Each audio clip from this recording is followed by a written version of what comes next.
884 horsepower. That is more than a Ferrari 812 Superfast.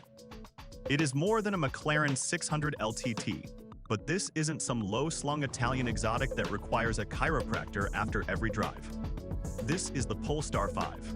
It's a four-door Swedish-designed electric grand tourer that wants to take the Tesla Model S Plaid behind the bike sheds and give it a proper kicking. It has no rear window. Seriously, there is zero glass at the back. It has a chassis made of bonded aluminum, like an Aston Martin. It has a 800-volt architecture that charges faster than you can drink a double espresso. This isn't just a car, it's a declaration of war on Silicon Valley.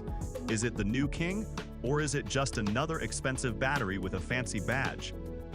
Let's get into it. Right off the bat, here is the verdict. Buy it. If you have the money, buy it right now. This is a buy for anyone who thinks the Tesla Model S looks like a melted jelly bean and feels like a budget hotel on the inside. It's a dream car for the tech-obsessed who actually care about driving dynamics. It is the first EV that feels like it was designed by people who love cars, not just people who love code. Look at the exterior. It is stunning.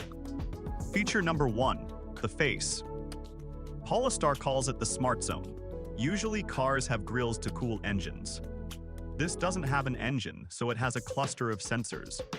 Radar, LiDAR, high-definition cameras. It doesn't breathe air. It consumes data. It looks like a stormtrooper's helmet in the best way possible. Feature number 2, the silhouette. It's long. It's low. The roofline is a single sweeping arc of aerodynamic perfection. It makes the Porsche Taycan look a bit chunky. Feature number 3, the rear. As I mentioned, there is no back window. None. It's just a solid slab of bodywork. Why? Because it improves structural rigidity and allows for a massive panoramic roof that stretches past the passengers' heads. You see behind you via a high-def camera in a digital mirror. It's weird for exactly 30 seconds. Then you realize you can see more than you ever could through a tiny slit of glass. The Tesla looks dated next to this. The Model S has been around for a decade. The Polestar 5 looks like it just landed from 2035. Step inside the cabin. This is the flex. This is where Polestar embarrasses Tesla. In a Tesla, you get a big screen and some vegan leather that feels a bit like a yoga mat. In the Polestar 5, you get Swedish minimalism at its absolute peak. The materials are incredible. We're talking recycled fishing nets turned into luxury carpets. Flax-based composites for the dash panels. It feels expensive. It feels curated. The screen is a 15-inch vertical slab running Google Automotive OSS. It's not a skin. It is Google. Maps is native. Spotify is native. The voice control actually understands what you're saying. No lag, no glitches, no fart mode gimmicks. Just pure functional tech. Then there's the ambient lighting. It doesn't just glow. It pulses like a heartbeat, the gimmick. The seats. They are 22-way adjustable. They have massage functions that feel like a professional athlete's masseuse is hiding in the upholstery. And the yellow seatbelts. That's the performance signature. It's a subtle flex that tells everyone you bought the fast one. The S-Class has better pillows, sure, but the Polestar has a better soul. It feels like a high-end Scandinavian lounge, whereas the Tesla feels like a sterile dental office. Now, let's talk about the drive. Select Performance Mode. Grip the steering wheel, floor it. Violent. That is the only word. 0 to 60 happens in 2.8 seconds. It's not just fast, it's a physical assault on your internal organs. The Tesla Plaid might be a few tenths quicker, but the Tesla feels like a runaway train. The Polestar 5 feels like a fighter jet. The sound is a low digital hum. It's spaceship fast. Because of that bonded aluminum chassis, there is zero flex. You turn the wheel and the car responds instantly. Most EVs are heavy, lumbering beasts that rely on air suspension to hide their weight. The Polestar 5 feels light. It feels agile. It's a scalpel in a world of sledgehammers. The damping is firm but sophisticated. It doesn't crash over bumps, it breathes with the road. The Porsche Taycan has better steering feel, I'll admit that.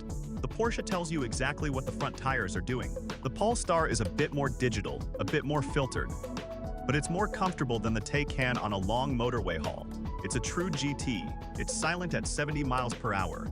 No wind noise, no tire roar, just you and the road charging. It's a beast. Thanks to the 800-volt system, you can pull 250 kilowatts at a fast charger. That means 10 to 80% in under 20 minutes. You can barely finish a sandwich in that time. The Tesla supercharger network is still better, obviously. It's the gold standard. But the Polestar 5 is catching up with plug-in charge tech. You just roll up, plug in, and the car handles the bill. No faffing with apps, no broken screens. It's seamless. The range is expected to be north of 370 miles. That beats the Taycan. It rivals the Model S.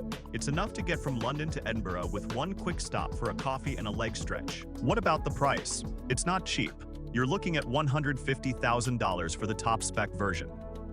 That is a lot of money. You could buy a Lucid Air for that. You could buy an Audi RS e-tron GT. You could buy a very nice house in some parts of the country. Is it overpriced compared to a Tesla Plaid? Yes. The Plaid is the performance bargain of the century. But you're not just paying for the 0 to 60 time here. You're paying for the build quality. You're paying for the fact that the door handles don't feel like they're going to fall off in 3 years. You're paying for the exclusivity. You see a Tesla on every street corner, you see a Polestar 5, and you stop and stare. It has presence with a capital P. The Lucid Air is more spacious. The Mercedes EQS has more screens. But the Polestar 5 is the one you actually want to be seen in. It's the cool choice. The competition is fierce. The Lucid Air Sapphire is faster but costs $100,000 more. The Porsche Taycan Turbo S handles better, but feels cramped in the back. The Tesla Model S Plaid has the best tech ecosystem but the worst interior. The Polestar 5 is the middle ground. It's the Goldilocks of the Super EV world. It's fast enough to scare you, luxury enough to soothe you, and techy enough to impress your Silicon Valley friends. It doesn't try to be a spaceship, even though it looks like one. It tries to be a great car that happens to be electric. So, what is the final score? I'm giving the Polestar 5 a 9.2 out of 10. It loses points for the price, and the fact that the digital rear-view mirror takes some getting used to. But it wins points for everything else. It is a masterpiece of engineering. It proves that Sweden can do luxury, just as well as the Germans in tech, just as well as the Americans. It's the first EV that doesn't make me miss a V8 engine. It's that good. It's refined. It's aggressive. It's the future of the Grand Tourer. Tesla should be very, very worried. The Model S had a good run. It changed the world. But the Polestar 5 is the car that's going to inherit it. If you want the fastest car at the drag strip, buy the Tesla. If you want the most screen real estate, buy the Mercedes.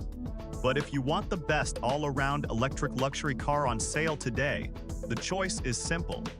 It's the Polestar. It's a statement. It's a rocket ship. It's the new benchmark. If you love speed and luxury, we don't drive boring cars.